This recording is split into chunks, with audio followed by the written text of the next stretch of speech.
प्यारे दोस्तों, नमस्कार। आज मैं पढ़ने जा रहा हूँ कहानी एक बूंद की। यह पुस्तक का ऑडियो रूपांतरण करने का मेरा एक उद्देश्य यह भी था कि इस पुस्तक को आप कभी सोते हुए या फिर काम करते हुए या फिर गाड़ी में ड्राइव करते हुए या फिर अपने घर के कामकाज निपटाते हुए इसे स्पीकर पर लगाकर आराम से सुन सकते हैं।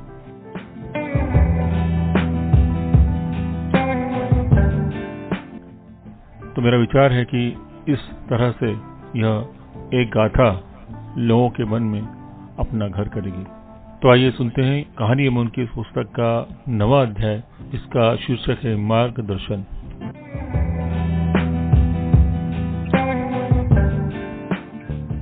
जबलपुर में ही श्री आर.पी. सिंह भोपाल से यहाँ आए हुए थे।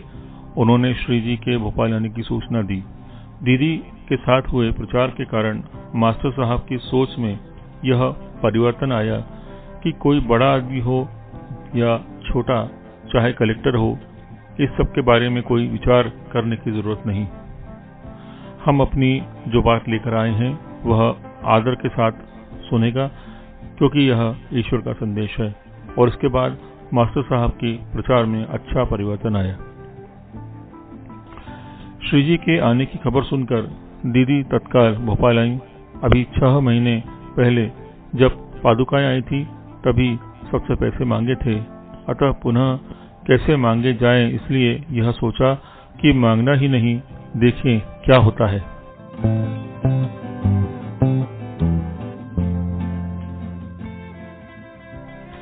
अचानक ऐसा हुआ कि शादी के समय माँ की ओर से मंगलसूत्र के कुछ पैसे दिए जाते हैं। वे पैसे जयंत जी की शादी के समय ससुराल से नहीं दिए गए थे। ये 1000 रुपये खानवलकर जी के यहाँ से उसी समय आ गए। दीदी ने सोचा कि इस 1000 रुपये में ही कार्यक्रम करना है, कलेक्शन नहीं करना है। सुधा उस समय गर्भवती थी। 21-22 मई की तारीख डॉक्टर ने उन्हें बताई थी। 23 तारीख को ही श्री जी का आगमन होने वाला था। माताजी चिंतित थी कि कैसे होगा, वे 1000 रुपये भी तुमने खर्च कर दिए।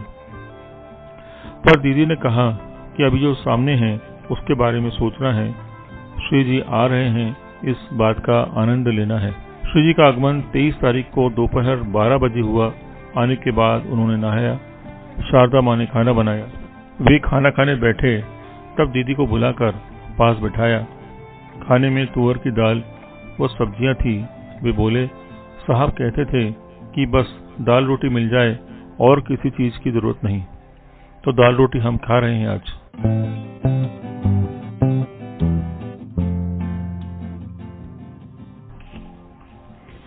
श्री जी को मालवी गेहूं का आटा बहुत पसंद था, अतः उसी की रोटी बनाई गई थी। उसके बाद श्री जी जितनी बार आए मालवी गेहूं का ही आटा उनके लिए लाया गया, और जब भी संभव हो यह मालवी गेहूं श्री जी के लिए दीदी शिवपुरी भिजवाती थी।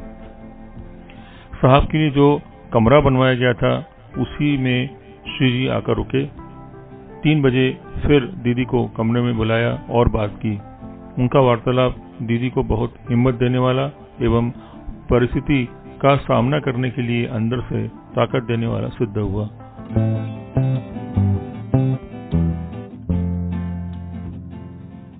उन्होंने बातें की, लाइट बीच में चला गया।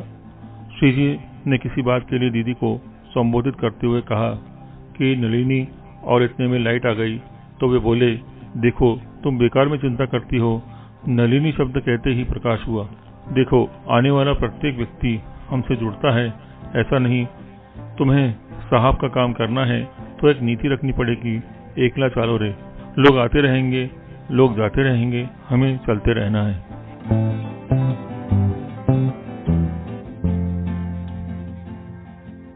किसी की प्रतीक्षा नहीं करना है, हमें हमारी चाल से चलना है। जिसका कल्याण होना है वह यहाँ आएगा। वह जितना भी तुम्हें साथ देगा। तुम किसी के लिए रुको नहीं, अकेले चल पड़ो। एक पेड़ होता है, पतझड़ का समय आता है, सारे पत्ते झड़ जाते हैं, तब भी कुछ पत्ते बने रहते हैं। ऐसे ही कुछ लोग अपने ही होते हैं जो किसी हालात में साथ नहीं छोड़ते। उतने लोग काफी हैं। पतझड़ होता है तो चिंता नहीं करो, सब कुछ अच्छा होगा, कार्य करो।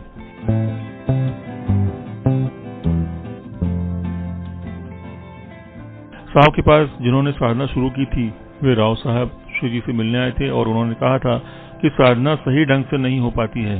श्री जी ने उन्हें प्रश्न किया था, क्या चाहते हो? दीदी का मन हो रहा था कि राव साहब साधना में प्रगति चाहिए और कुछ नहीं चाहिए ऐसा श्री जी से कहें, परंतु कहीं यह चीज मांगे तो दूसरी चीज छूट न जाए, इस डर से वे अपनी बात कह नहीं पा रहे थे। दीदी उनके पास में ही बैठी थी। साहब के जाने के 2 साल बाद अब दीदी अपनी मानसिक स्थिति कुछ अच्छी महसूस कर रही थी। और दूसरे दिन श्री जी ने साहब का अस्थि कलश समाधि स्थापना हेतु रखा। साहब जहां बैठते थे उसी जगह एक छोटा सा गड्ढा बनवाया गया था। अस्थि कलश पर हल्दी, कुमकुम एवं थोड़े से फूल रखकर श्री जी ने कहा कि हम चाहते हैं कि ढक्कन के रूप में अग्निहोत्र का वह पात्र जिसमें साहब अग्निहोत्र करते थे रखा जाए, पर नलिनी से पूछो उसे कोई आपत्ति तो नहीं। दीदी को क्या आपत्ति हो सकती थी भला? पात्र रखकर ढक्कन बंद किया गया। श्री शीतल प्रसाद मिश्रा व अन्य लोगों ने मिलकर आरती सदगुरु की गाई। उसके बाद श्री जी करीब 10 बजे इंदौर जाने के लिए निकले।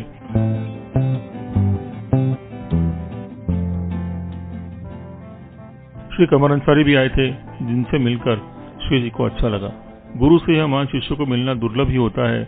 जो श्री जी से साहब को मिला था, श्री जी का यह प्रवास हम सबको आनंदित कर गया। श्री जी वापस लौटे। उस दिन सोमवार था, अतः अगले दिन सोमवार को दीदी ने सत्संग रखा, समाधि स्थापना एवं श्री जी के यहाँ आने की स्मृति में। जैसे ही सत्संग से उठे कि सुधा ने आकर कहा कि उसे कुछ तकलीफ है। उस समय बैरागढ़ अस्पताल तक जाने के लिए 2 किलोमीटर पैदल चलना पड़ता था। पैदल चलकर माताजी जैन जी व सुधा अस्पताल पहुंचे। यह 31 मई थी। रात में तारीख बदलने के बाद 1:35 पर विवेक का जन्म हुआ। दीदी ने विवेक के टोपी, लंगोट, टॉवेल, झबले आदि सब कुछ हाथ से सिलकर रखे थे। नाम तो दीदी ने पहले ही रख दिया था। अतः सवेरे जब जैन जी आए तो उन्होंने यही कहा कि विवेक आया है। घर पर हम तीनों बहनें ही थीं, अतः तिवारी जी रात में यहीं पर रुक गए थे।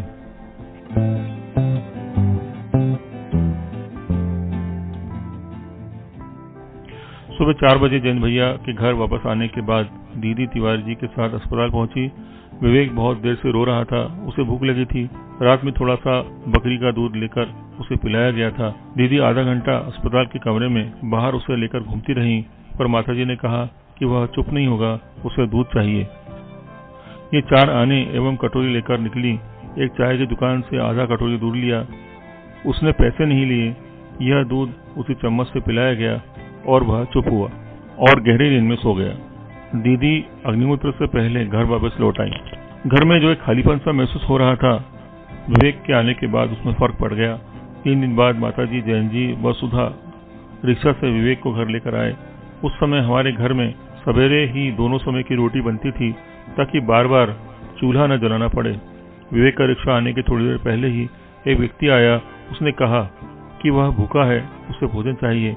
तो उसे कहा कि हमारे गेट के अंदर मत आना, बाहर बैठकर ही खाओ। उसने कहा ठीक है। हमारे यहाँ जो सब्जी थोड़ी सी थी और एक आदमी का पेट भरे इतनी रोटी उसे दे दी गई। वह बाहर पेड़ के नीचे बैठा और रोटी खा ली। हम बाहर खड़े होकर प्रतीक्षा कर रहे थे विवेक के आने की। वह बोला, मेरा पेट नहीं भरा, मुझे और चाहिए। फिर उसे 8-10 रोटी व सब्जी दी। उसने वह भी खा ली और उसके बाद फिर रोटी मांगी और वह भी खा ली। हमारी रोटी का पूरा डिब्बा, जिसमें 35 से 40 रोटी थी, वह उस आदमी ने हमारे सामने बैठकर ही खाई थी। इतने में रिक्शा आया। हम सबका ध्यान उसकी ओर बढ़ गया। फिर वह आदमी कहाँ गया, कुछ पता नहीं चला।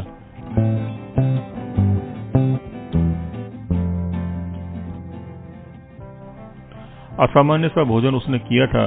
विवेक के घर आने पर कुछ घटनाएं याद रह जाती हैं, ऐसी ही यह एक घटना थी। कुछ अलग हुआ था। अगस्त 1975 में जब यह पता लगा कि विवेक आने वाला है, तब दीदी को लगा कि अपन उसे खिला पाएंगे कि नहीं, क्योंकि इनका स्वास्थ्य खराब था, दवाइयां खानी पड़ती थी। डॉक्टर ने टीबी के लक्षण बताए थे। डॉक्टर के जाने के पहले धनपाड़ निरूपण के समय इन्हें मलेरिया हुआ था। इसके बाद लगातार 3-4 महीने तक बुखार आता रहा। साहब के आने के बाद जो परिस्थितियां थी, उसका प्रभाव भी था। खाने में कोई रुचि न थी, जैसे तैसे रोटी पेट में डालती, पौष्टिक आहार तो मिला ही नहीं। 1975 की जून जुलाई से ही ये बहुत ज़्यादा थकान महसूस कर रही थी। दोपहर के समय जब साहब के कमरे में जाकर बैठती तो ऐसा लगता जैसे बेहोश हो गई हो, इनकी उठने की इच्छा ही नहीं होती थी। तब इन्होंने माताजी से कहा कि मुझे कुछ हो रहा है, डॉक्टर को दिखाना चाहिए। डॉक्टर के पास जाने पर उसने एक्सरे करके बाईं ओर की पसलियों में धब्बे हैं ऐसा बताया। माताजी कुछ समझ न सकी, पर दीदी समझ गई थी कि क्या हुआ है। दीदी यह बात किसी को बताना नहीं चाहती थी। बीमारी का एक कारण यह भी हो सकता है कि श्री हीरालाल शर्मा टीबी के पेशेंट काफी समय से थे। वे ऊंचा सुनते थे, अतः उनसे बोलने के लिए मुंह पास में ले जाकर ही बोलना पड़ता था। जब कभी उन्हें दवाई खरीदने में दिक्कत पड़ती थी या कहीं कार्यक्रम के लिए जाना होता था तो दीदी ही दवाई की व्यवस्था करती थी। जब डॉक्टर ने वही दवाइयां दीदी को लिख कर दी तो ये समझ गई कि कमजोरी की वजह से या हीरालाल जी के साथ ज्यादा व्यवहार की वजह से इन्हें संक्रमण हो गया है। एक बात इन्हें बहुत ज्यादा परेशान कर रही थी कि उस समय अग्निहोत्र के अनुकूल वातावरण न था। लोग कहेंगे कि इतना धर्म आचरण करती हैं फिर कैसे बीमार हो गई, अतः बीमारी का किसी को पता नहीं चले, नहीं तो धर्म पर ही प्रश्न चिन्ह लग जाएंगे। इन्होंने तिवारी जी को कहा कि किसी को बताने की जरूरत नहीं है, जब दवाइयां चाहिए आप लाकर देने की मदद करें। साहब का फोटो जो उनके कमरे में था उसके पीछे ये अपनी दवाइयां रखती थी। कमजोरी बहुत हो जाने के कारण इंजेक्शन लग रहे थे। अगस्त 1975 से फरवरी 1976 तक ये नियमित रूप से गोलियां व पाउडर लेते रही। बाद में ऐसा लगा कि जरूरत नहीं है तो बंद कर दी।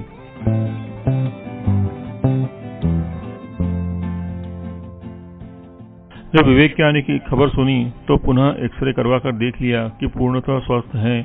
तब घर में जाकर बताया कि इस तरह की तकलीफ से वे गुजरी हैं। इस बीच में एक नियम भी भंग किया। इतनी ज्यादा कमजोरी थी कि हाथ पैर हिलाना कठिन लग रहा था। तब डॉक्टर ने खान पान सुधारने के लिए कहा, लेकिन हमारे घर में फल एवं फलों का रस आदि बातें दिव्य थीं, हमारी दुनिया की बाहर की बातें, अतः इस सब के बारे में सोच नहीं सकती थी। पर दीदी के मन में यह बात थी कि हर हाल में ठीक होना है। डॉक्टर ने मछली एवं अंडे खाने के लिए कहा तो इन्होंने सोचा कि अब इसमें से उभरना तो है ही, अतः डॉक्टर ने जो कहा करना चाहिए। मछली खाना तो संभव न था, अतः अंडे खाने का तय किया। नियमित रूप से अंडे उबालकर 3 महीने तक खाए। उसके पहले व बाद में कभी हाथ तक नहीं लगाया। एक डर था इनके मन में कि साहब के ऊपर इनकी वजह से कोई आक्षेप नहीं आना चाहिए।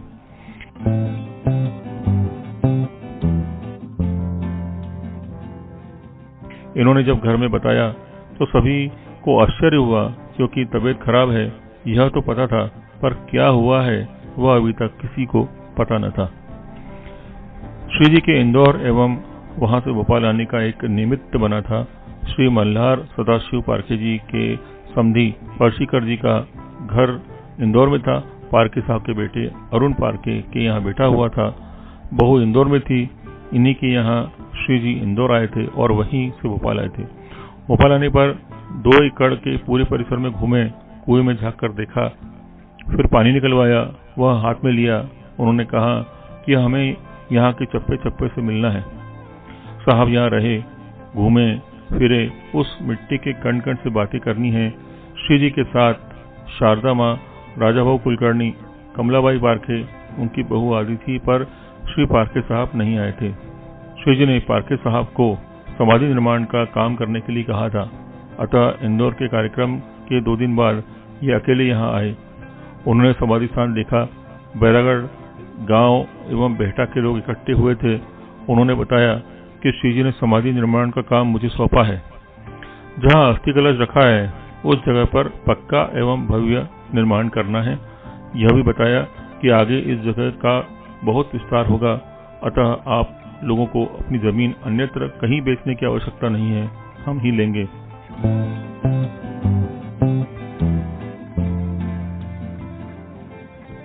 वे तो यह कहकर चले गए, पर हमारे लिए कठिनाई खड़ी कर गए। हमारे आसपास के लोगों ने सोचा कि पारखे साहब तो बहुत पैसे वाले हैं, अतः अब कोई जमीन की बात करता तो दुगने चौगने पैसे बताता। जमीन लेनी तो अब कठिन हो गई थी। 2 साल बाद श्री जी ने दीदी से कहा कि तुम ही प्रयास करो जमीन आगे बढ़ाने के लिए। हमारे दोनों तरफ श्री नारायण सिंह पटेल की जमीन थी। इन्होंने ही पहले 2 एकड़ दान में दी थी। अतः श्री जी ने कहा कि नारायण सिंह जिसे पहले जमीन दी है उससे बात करो। दीदी ने श्री नारायण सिंह पटेल को बुलाकर कहा कि श्री जी ने जमीन दान देने के लिए कहा है। इस पर पटेल जी ने कहा कि जो दे दी वह दे दी, अब 1 इंच सुई के नोक के बराबर भी जमीन दान में नहीं दूंगा, पैसे से ही दे सकता हूं और वह भी मेरी कीमत पर। अब जमीन की कीमत 5,000 रुपए एकड़ थी, तब 10,000 रुपए बताई। जब 10,000 रुपए एकड़ थी तो 25,000 रुपए एकड़ बताई और यह भी कहा कि साथ में लगी हुई 6 एकड़ की एवं पीछे की 6 एकड़ की दोनों साथ में बेचूंगा। इतनी महंगी और वह भी 12 एकड़ एक साथ लेना संभव न था। उसने आगे चलकर जब साइड वाली 6 एकड़ एक व्यक्ति को बेची तो उसे यह नहीं कहा कि दोनों साथ में लेनी पड़ेगी, वह सिर्फ दीदी के लिए ही थी एक साथ बेचने वाली बात। इस तरह व्यवस्था हो गई कि जमीन कभी भी खरीद न सके। दीदी ने सोचा कि अब अपने को कोई भी जमीन सामान्य या चालू कीमत में न देगा, ऐसी व्यवस्था हो गई है। अब दीदी ने एक योजना बनाई। साइड की व सामने वाली जमीन लेना तो संभव न था दाम बढ़ने के कारण, अतः पीछे की जमीन लेने का विचार करके दीदी ने जमीन मालिक श्री किशनलाल जी को, जो बेहटा गांव में रहते थे, अकेले में मिलने के लिए बुलाया। उसे जितनी कीमत थी उतना समझाया कि तुम्हारे बाल बच्चे नहीं हैं, वह जमीन हमें बेचने से तुम्हारा नाम होगा, वह जमीन हमें बेचोगे तो उसे बेचने से देहात में तुम्हारी चौगुनी जमीन आ जाएगी। श्री किशनलाल अग्निहोत्र करते थे एवं साहब के प्रति श्रद्धा भी रखते थे। उन्होंने कहा कल बताऊंगा।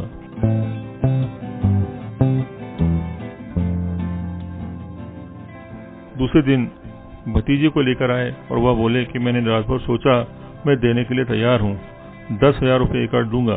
डीजी ने तुरंत श्री सुरेंद्रनाथ मिश्रा जी को स्टाम्प पेपर लाने के लिए कहा। स्टाम्प पेपर पर उनसे साइन करवाए गए। बाद 10,000 रुपये एडवांस दिए। जैसे ही वह घर पहुंचा, गांव के लोगों ने उसके पास संदेश भेजे कि वह हम 12,000 रुपये एकड़ लेने के लिए तैयार हैं।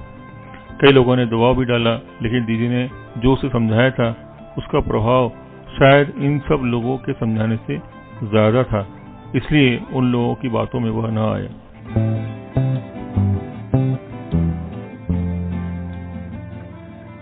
जमीन की रजिस्ट्री हुई। उस समय 6 एकड़ से ऊपर जो 63 डेसिमल जमीन निकल रही थी वह उसने बगैर पैसे के दी।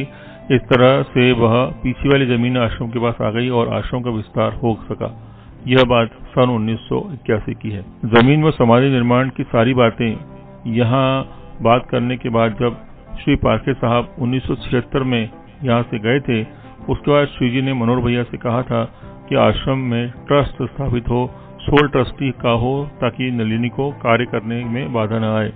तो संस्था ऐसी बने जिसमें नलिनी को कोई दिक्कत न हो। वहां से जाने के बाद पारखे साहब ने श्री जी के कहने पर साहब का फोटो आकार में बढ़िया फ्रेम करवा कर भेजा था। समाधि स्थान पर यह फोटो रखा जाए, ऐसा श्री जी चाहते थे। समाधि के सामने कुर्सी रखकर उस पर यह फोटो रखा गया। इस कमरे में पहले ऑफिस एवं साहब की बैठक थी। यहाँ पर रोज फूल चढ़ाते व अग्निहोत्र होता था। वहीं आज वर्तमान में समाधि की जगह है, वहाँ आज फोटो रखा था और उसी स्थान पर फोटो रखा गया है। वैसा ही सामने अग्निहोत्र होता है, बस फुट की दृष्टि से अंतर है। तो इस तरह श्री जी के आने के बाद महानुभाव श्री माधवजी संस्थान इस ट्रस्ट की स्थापना हुई।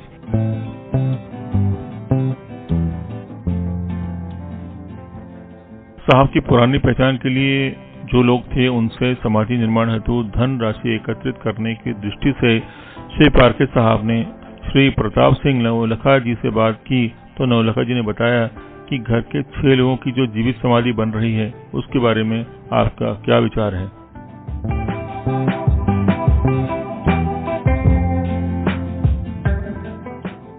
मुझे लगता है कि उनकी व्यवस्था पहले होनी चाहिए, समाधि बाद में। श्री जी चाहते थे ये जिस तरह समाधि की स्थापना की गई है वह जमीन गिरवी न हो। उसका एक ही इलाज था, प्रेस बेचना। अतः प्रेस बेचकर जमीन को कर्ज मुक्त किया गया। पंजाब नेशनल बैंक शाखा से लोन लिया गया। जमीन कहीं गिरवी रखी थी, अभी 17,000 रुपए का लोन बाकी था, अतः प्रेस बेचने के अलावा कोई चारा नहीं था। तब श्री एस एन मिश्रा जी एवं श्री राम सेवक बिश्नोई जी ने प्रेस खरीदने की योजना बनाई। मिश्रा जी सर्विस में थे, अतः पैसों का प्रबंध उनका था। प्रेस चलाने की जवाबदारी श्री बिश्नोई जी की थी। चूंकि अपने ही लोग प्रेस खरीद रहे थे, अतः बैंक लोन पर प्रेस दे दिया गया। खुशी यही थी कि धर्मसूर्य मुद्रणालय नाम यथावत रहेगा।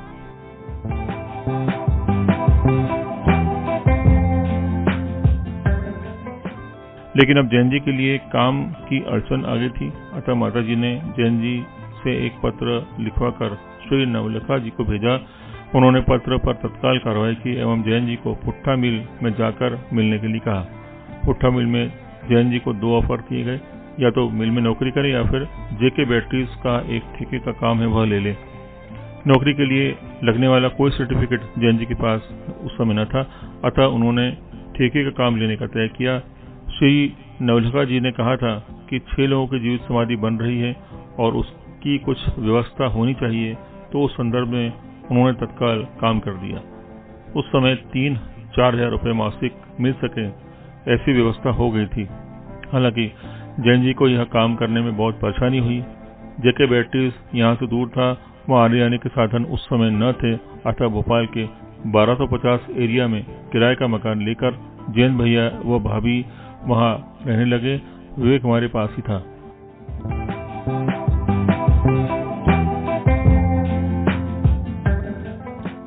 सन 1978 से मनोहर भैया ने यह काम संभाला। इस समय में यही एक व्यक्ति थे जिन्होंने साहब का विषय आने पर परिवार की व्यवस्था की। गुरु बंधु तो पहले ही विरोध में थे, अतः उनकी ओर से मानवता वाला व्यवहार होना ही नहीं था। रिश्तेदारों से संबंध वर्षों से न था। आर्थिक स्थिति बहुत खराब थी। कुछ समय पूर्व जैन जी ने पूना जाकर श्री पारखे साहब को अपनी समस्या बताई, तो उन्होंने कहा, हम तुम्हें पंच साधन का काम दे सकते हैं और वह 1,000 रुपये वेतन में। जब दीदी को पता चला तो उन्होंने कहा कि अपने को धर्मसूर्य का काम करना है, अतः पंच साधन का काम नहीं कर सकते। मान सम्मान भी रहे और काम भी हो, इस दृष्टि से यह काम पहला था जेके बैटरीज का। इस पर से ऐसा लगता है कि साहब ने अपने पूर्व जीवन के लोगों के साथ संबंध रखा होता तो कभी आर्थिक अड़चनें नहीं आती।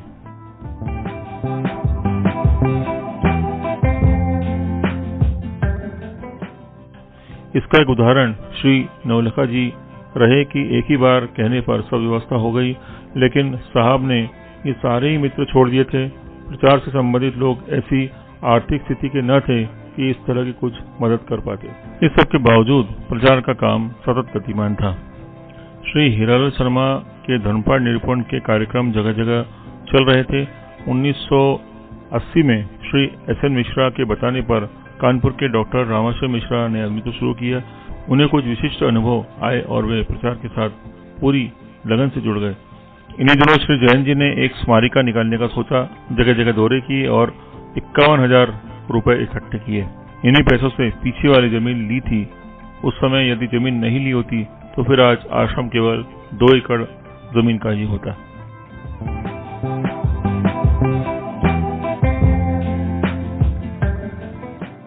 उन्नीस में भोपाल में राष्ट्रीय कृषि मेला था। इसमें जैन जी ने प्रदर्शनी लगाई थी। वहीं पर 1 महीना रुके एवं आवश्यकता अनुसार पोस्टर बनवाकर लगाए थे। इसी के बाद अग्निहोत्र पुस्तक एवं चिकित्सा अस्तित्व में आई। अभी तक उसके बगैर ही काम चलता था। 1990 तक हाथ से बनाई हुई प्रदर्शनी ही सभी जगह लगाई जाती थी। 1980 के सिंहस्थ मेले में पहली बार प्रदर्शनी के लिए 100 की जगह आवंटित हुई। 12 वर्ष पूर्व सिंहस्थ में हाथ में किताबें लेकर घूमते थे, एक जगह से दूसरी जगह और वहां से भगाया तो तीसरी जगह। 1980 के बाद तो प्रत्येक बार सिंहस्थ मेले में यह जगह आश्रम के लिए मिली।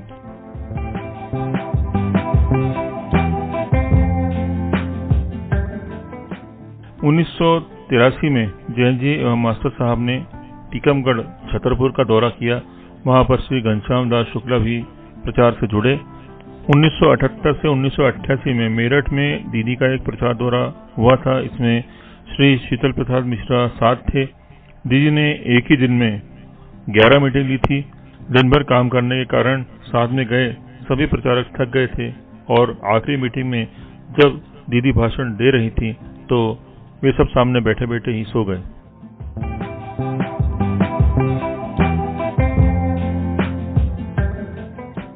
सन 1978 से लेकर 1982 तक समाधि के निर्माण का काम प्रारंभ न हो सका।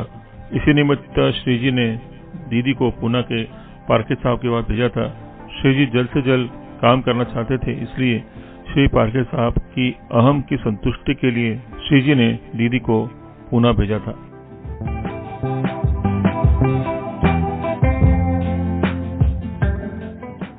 तब पारखे साहब ने कहा था कि चलो भव्य बिल्डिंग तो हम बना देंगे, परंतु उसके रखरखाव के लिए भी तो पैसे लगेंगे। कम से कम 1 लाख रुपए बैंक खाते में इस निमित्त जमा होने चाहिए। दीदी तब चुप रही। उनके पास तो 1000 रुपए की व्यवस्था भी न थी। बाद में कहा कि निर्माण के लिए भोपाल में कितना रुपए इकट्ठा होगा। तब दीदी ने एक मीटिंग बुलाई, विचार विमर्श किया। तब 50,000 रुपए हम इकट्ठा करेंगे। इस आशय का एक पत्र सभी कार्यकर्ताओं के हस्ताक्षर के साथ पारखे साहब को भेजा गया, परंतु इसका कोई उत्तर न आया। तब दीदी ने सोचा कि श्री पारखे साहब ने नहीं किया तो क्या यह काम हम करेंगे।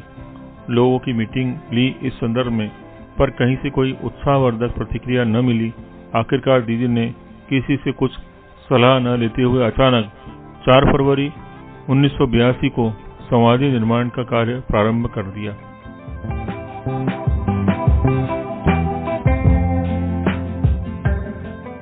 काम के लिए पैसे पास में कुछ भी न थे, अतः तिवारी जी ने कहा कि जो एक छत है उसे भी निकाल देना और आगे का कुछ पता नहीं है।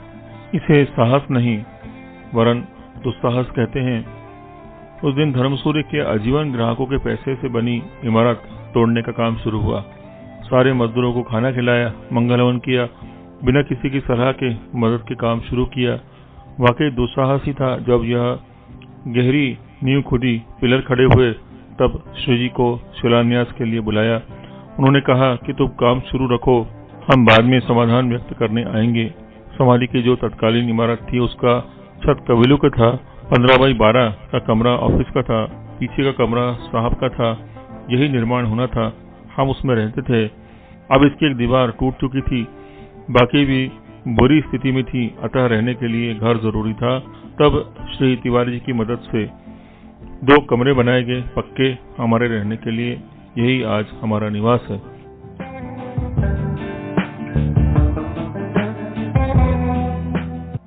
श्री जी जब 63 में आए तब उनका यहाँ रुकना हुआ, इसलिए नाम पड़ा श्रीनिवास। इस बीच दीदी ने दान में मिली 2 एकड़ जगह संस्था के नाम कर दी थी। अपने निवास हेतु 60 बाई 100 का प्लाट छोड़कर यहाँ पर भी श्री जी ने आग्रह पूर्वक यह पोद्दार परिवार के लिए छुड़वाई गई थी।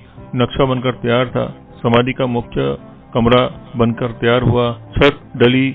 उस दिन लेबर आधी में भाग गई तो मुगालिया हट एवं कुछ अन्य जगहों के कार्यकर्ताओं ने काम पूरा किया।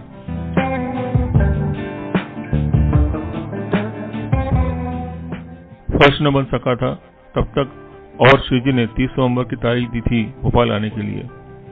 इस बीच जुलाई 1982 से अगस्त 1983 तक मनोहर भैया का निवास अक्कलकोट रहा था। श्री जी ने उन्हें वहीं रोक लिया था। उनका जेके फैक्ट्रीज का काम एवं धर्मसूर्य मुद्रणालय का काम श्री एस.एन. मिश्रा देखा करते थे। 2 वर्ष पूर्व मिश्रा जी ने धर्मसूर्य मुद्रणालय लौटा दिया था। अभी भी बैंक लोन बाकी था। जिस दिन मनोहर भैया 1 साल बाद लौटे, जेके फैक्ट्रीज हमेशा के लिए बंद हो गई।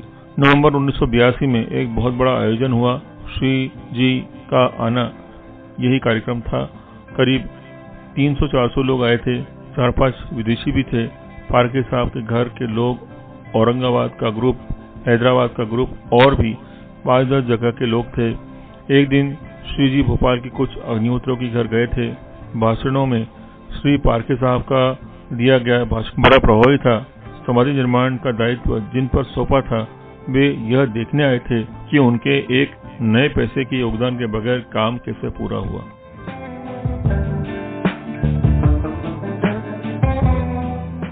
नलिनी जी की वाकई हिम्मत थी, कुछ काम करने का जज्बा और श्री जी की सीख एकला चालो रे का यह परिणाम था। श्री जी ने आतिशी परिसर घूमा, यज्ञशाला देखने गए। लौटकर श्रीनिवास के कमरे में बैठने पर बोले, जंगल में मंगल इसी को कहते हैं, सब अच्छा किया है। भोपाल के सभी लोगों को स्पर्श दर्शन का लाभ मिले, इस दृष्टि से दूसरे दिन पाद्य पूजा का कार्यक्रम रखा गया था। इस दौरान एक दुर्घटना हुई। दीदी अक्कलकोट गई थी। उस समय उन्होंने श्री जी के सामने एक इच्छा व्यक्त की थी कि जब वे भोपाल आएंगे तो दीदी एक दिन उन्हें खाना बनाकर खिलाना चाहती है। एक दिन भोपाल प्रवास में ऐसा था जब श्री जी को सुबह शाम दोनों समय खाना खाना था। इसी दिन दीदी ने खाना बनाने का सोचा। सुबह उठकर सारे काम जल्द कर दिए, पर जब खाना खाने का समय आया तो पता चला कि अपने को खाना बनाना नहीं है। दीदी ने शारदा माँ को यह खबर भिजवा दी कि मैं खाना बनाने नहीं आऊंगी, आपकी जो व्यवस्था हो वह आप करिए।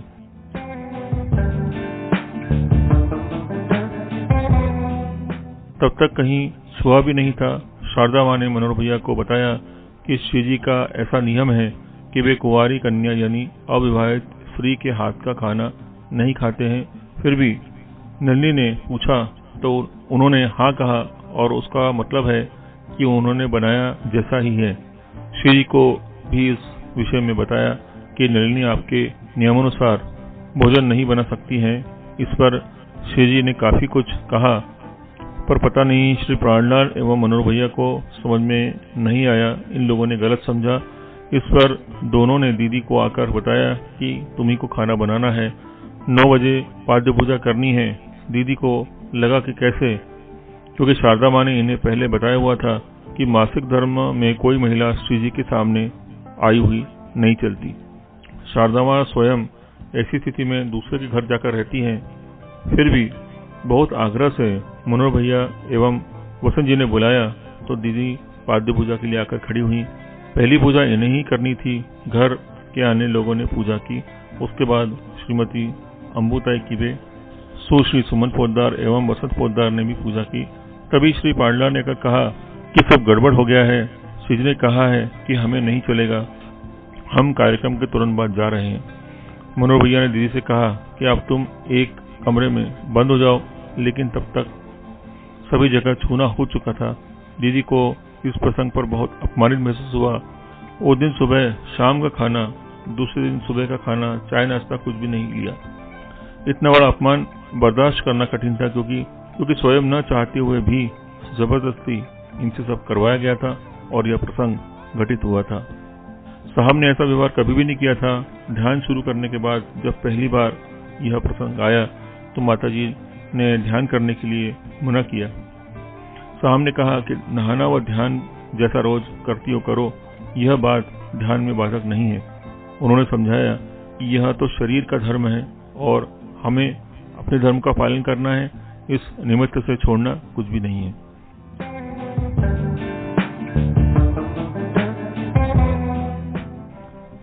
वह समय ऐसा था जब बहुत से लोग इस बात को मानते थे, पर हमारे घर में ऐसा कुछ नहीं था। साहब कहते थे कि वेदों में मनाही नहीं है, जिस तरह पुरुष नियमित अग्निहोत्र कर सकते हैं वैसे महिला भी कर सकती है। यह कुछ घर में देखा नहीं था, इसलिए नीचा देखने की आदत नहीं थी।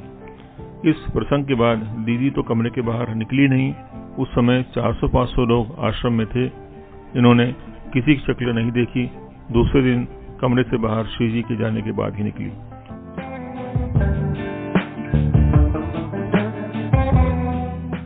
दूसरे दिन जैन जी ने कहा कि जाते समय श्री जी विदा लेने समाधि पर आएंगे, उस समय नलिनी हमसे मिल सके, उस समय नलिनी हमसे मिल ले, ऐसा उन्होंने कहा है। समाधि अधूरी सी बनी हुई थी। वहां की प्रदक्षिणा करके वे आए। दीदी ने दरवाजा खोला। इन्हें ऐसा लग रहा था कि रोना आएगा, पर रोना या कमजोर होना नहीं है, इसलिए साड़ी को मुंह में इतना भर लिया कि मुंह से कोई आवाज न निकल सके। दरवाजा खोला और झुककर दूर से नमस्कार किया। श्री जी ने इन्हें कहा कि हम कहीं से आते नहीं, हम कहीं जाते नहीं, हम हमेशा यही रहते हैं और कुछ भी गलत हुआ नहीं है, किसी बात का बुरा मत मानो। वे आशीर्वाद देकर चले गए। दीदी अब रिलैक्स हो गई और उस कमरे में पूरा दिन इन्होंने साहब की याद में बिताया।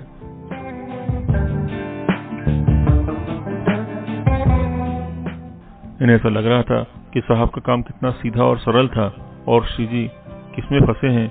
वे अपनी कविता अभंग रत्नमाला में लिखते हैं, स्वामीदास कहे क्या गंगा को कभी डर लगता है नाले का भी, गंगा को कभी नाले का डर लगता है क्या? पर ऐसा लग रहा था कि डर लगता है। साहब के पास इन सब बातों को कोई स्थान नहीं था। न तो हिंदू धर्म का कोई प्रभाव था और न इस तरह की कोई चीज बाधक थी। महिलाएं हमेशा से ही यह पूछती हैं कि ऐसे समय में अग्निहोत्र करना चाहिए कि नहीं, तो उन्हें यह कहा जाता है कि आपको यदि गलत लगता है या आपके परिवार में यह चीज मानी जाती है तो न करें, पर अग्निहोत्र में ऐसा कोई भी बंधन नहीं है। अपने यहाँ की अधिकांश महिलाएं इस समय में अग्निहोत्र करती थीं।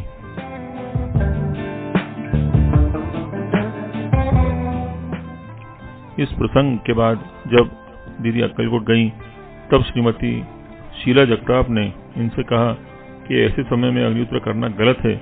दीदी ने श्री जी से पूछा कि ऐसे समय में अग्निहोत्र करना गलत है क्या?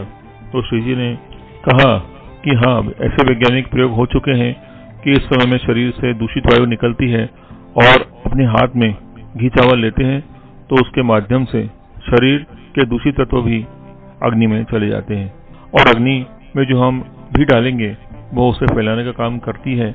इसलिए इस समय में अग्निहोत्र न करना ही अच्छा है। दीदी ने लोगों की मर्जी पर यह छोड़ दिया कि आपको उचित लगे तो करे वरना न करें। श्री जी ने निकलते समय दीदी से कहा था कि भोपाल दूर नहीं है, अतः वे फिर आ सकते हैं। यह सोचकर हमारे घर में कुछ समय इस नियम का पालन किया गया। सन 1987 यानी श्री जी के निर्वाण तक, क्योंकि धर्म का भले ही न हो पर व्यक्ति का नियम हो सकता है और साहब ने सदैव यही सिखाया था कि उनकी मर्जी के अनुसार चलना, उनकी खुशी के लिए जीना, उन्हें जो पसंद है वह सब करना, इस विचार से यह नियम शुरू किया था और 1987 के बाद बंद कर दिया। वेदों में ऐसा कहीं नहीं लिखा है और साहब कहते थे कि इसलिए ऐसे नियम लगाए गए हैं महिलाओं के पीछे ताकि वे प्रगति न कर सके। मन को बहुत आघात देने वाला यह प्रसंग घटित हुआ था। इससे दीदी के साथ हुई एक दुर्घटना कह सकते हैं। बहुत ज्यादा मानसिक तकलीफ हुई थी इन्हें। जीवन में कभी रोया नहीं था तो शायद पूरे जीवन में इकट्ठा रोना हो गया था उस 24 घंटे में। इस प्रसंग के बाद दीदी को ऐसा लग रहा था कि अक्कलकोट जाने पर सब हंसेंगे, बोलेंगे, पर ऐसा भी लगा कि मेरी कोई गलती तो है ही नहीं। गलती तो उनकी है जिन्होंने गलत समझा, तो फिर मुंह छिपाने से क्या फायदा, जाना चाहिए। श्री जी को यही चिंता थी कि वे सब तो झेल लेंगे, उन्हें कोई फर्क नहीं पड़ता, पर उनके साथ जो लोग थे वे कैसे झेल पाएंगे। यह सब होते हुए भी दीदी ने जाने का निर्णय लिया और 25 दिसंबर को हर वर्ष की भांति वे अक्कलकोट गई और आश्चर्य कि किसी ने कुछ नहीं बोला।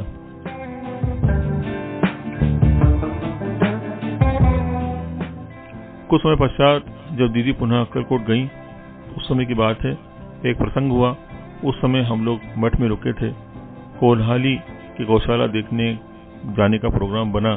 श्रीकांत जी, पारसी साहब का परिवार एवं दीदी और मैं गए थे। वहां हम सब बैठकर मूंगफली खा रहे थे। श्रीकांत जी उस समय विदेश प्रवास से लौट रहे थे। वे बता रहे थे कि विदेश में महिलाएं किस तरह से मासिक धर्म के दौरान 3 दिन अलग बैठती हैं, किसी चीज को छूती नहीं है, डोंट टच मी कहने में उन्हें शर्म आती नहीं है, पर दीदी से किसी ने कोई बात नहीं की। इस संदर्भ में बाद में अक्कलकोट के बहुत से लोगों ने पूछा कि आप इन बातों को क्यों नहीं मानते हैं। तब दीदी ने उन्हें बताया कि हम साहब के अनुयायी हैं, जहां नाटक आडंबर को कोई स्थान नहीं है। साहब महिला एवं पुरुष में कोई अंतर नहीं मानते। महिलाओं के उत्थान के बारे में साहब की विचारधारा ऐसी थी कि उन पर किसी तरह का कोई बंधन न लगाया जाए, उन्हें विकसित होने दिया जाए। हम साहब की पाठशाला में सीखे हैं, इसलिए हमें ऐसे संस्कार नहीं है।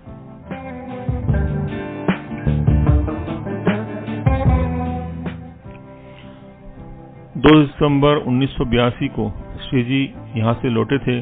उसके ठीक 1 वर्ष बाद भोपाल में एक बड़ी दुर्घटना हुई, गैस ट्रेजेडी की, जिससे सारी दुनिया जानती है।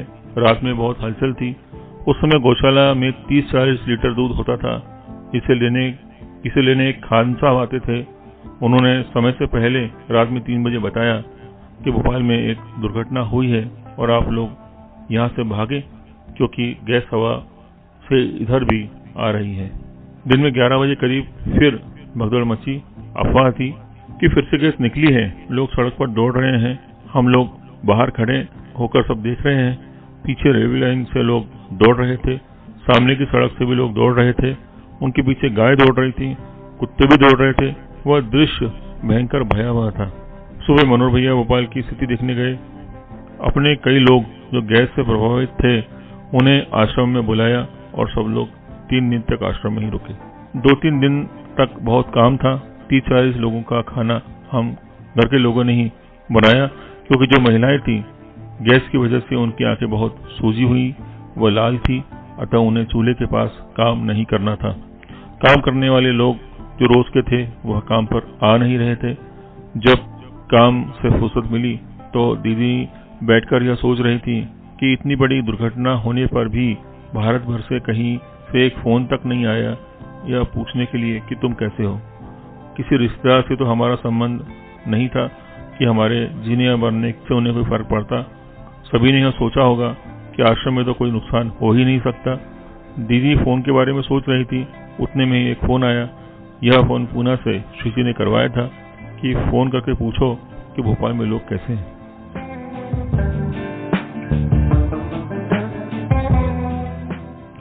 दीदी को इस फोन से बहुत अच्छा लगा कि कोई तो है इस दुनिया में जिसे यहाँ पर ऐसी दुर्घटना होने से फर्क पड़ता है जिसे हमारी चिंता है। बाद में माधवाश्रम द्वारा गैस प्रभावित क्षेत्र में अग्निहोत्र प्रचार किया गया। वो उसके बीच अग्निहोत्र करके प्रभावितों पर उनका क्या विलक्षण प्रभाव है यह देखा गया। लगातार 6 महीनों तक इस क्षेत्र में काम हुआ। गैस प्रभावित क्षेत्र में रहने वाले लोग जो पहले से अग्निहोत्र कर रहे थे उन्हें कुछ भी नुकसान नहीं हुआ था। श्री शंकरलाल कुशवाहा भी गैस से प्रभावित क्षेत्र में ही रहते हुए बाद में बहुत से अखबारों में व मैगजीन वालों ने इंटरव्यू लेकर उनका अनुभव छापा था। इस दुर्घटना के बाद भोपाल का वातावरण बहुत विषाक्त हो चुका था। अतः जब मनोहर भैया अक्कलकोट गए तो उन्होंने श्रीजी से पूछा कि भोपाल में सोमयाग करे क्या। श्रीजी ने अनुमति दी। श्री नाना अत्रे जी यजमान थे इस सोमयाग में। वे कहीं भी यज्ञ करेंगे तो श्रीजी ने पूरे समय वहां उपस्थित रहना होगा, उनका करार था श्रीजी से। अतः सोमयाग के निमित्त से श्रीजी का पुनः भोपाल आगमन हुआ 1.5 साल बाद।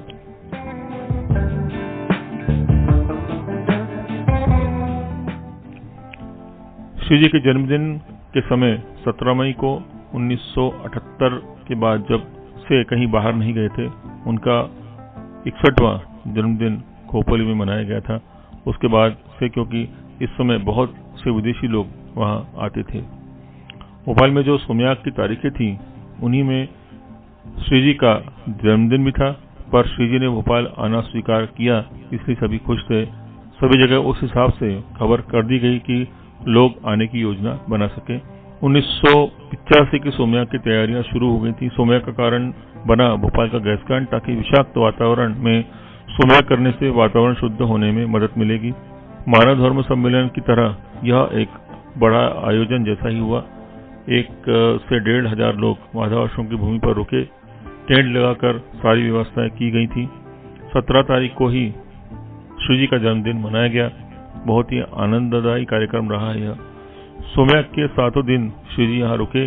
16 तारीख की रात्रि कार्यक्रम समाधि स्थल पर होना था, तो श्रीजी ने मनोहर भैया व अन्य लोगों से कुछ कहा कि समाधि कक्ष अच्छे से फूलों से सजाओ, मोमबत्तियां वही लगाओ। ऐसा लग रहा था मानो साहब का जन्मदिन मन रहा हो। गुरु शिष्य की अभिन्नता श्रीजी ने कई बार इस तरह से दर्शाई थी। मुख्य कार्यक्रम विदेशियों का ही था।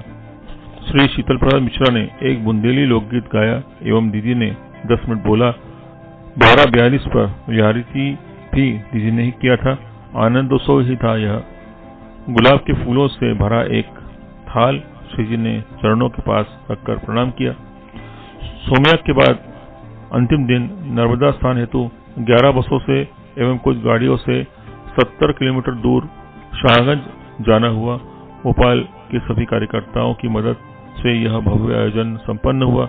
यहाँ के वरिष्ठ पत्रकार त्रिभुवन यादव, जो नवभारत पेपर के संपादक थे और नियमित अग्निहोत्र भी करते थे, इनके प्रयासों से तत्कालीन मुख्यमंत्री श्री मोतीलाल वोरा को भी श्री दर्शन का लाभ मिला। यज्ञशाला के वेद मंत्र पाठ से उन्हें बहुत अच्छा लगा था। श्री यादव के आग्रह से प्रतिदिन कोई न कोई विशिष्ट अतिथि आता रहा। जन्मोत्सव में वन मंत्री रात 11 बजे पधारे थे। करीब 30 से 40 विदेशी भी परांजपे जी के नेतृत्व में यहाँ आए हुए थे। उनके रुकने का प्रबंध होटलों में था। लाने ले जाने के लिए गाड़ियां थी। विदेशियों से यह कहा था कि स्थानीय लोगों से घुलना मिलना नहीं है। श्री वसंत परांजपे सपरिवार आए थे। सातारा की राजमाता श्रीमती सुमित्रा राजे भोसले भी पधारी थी।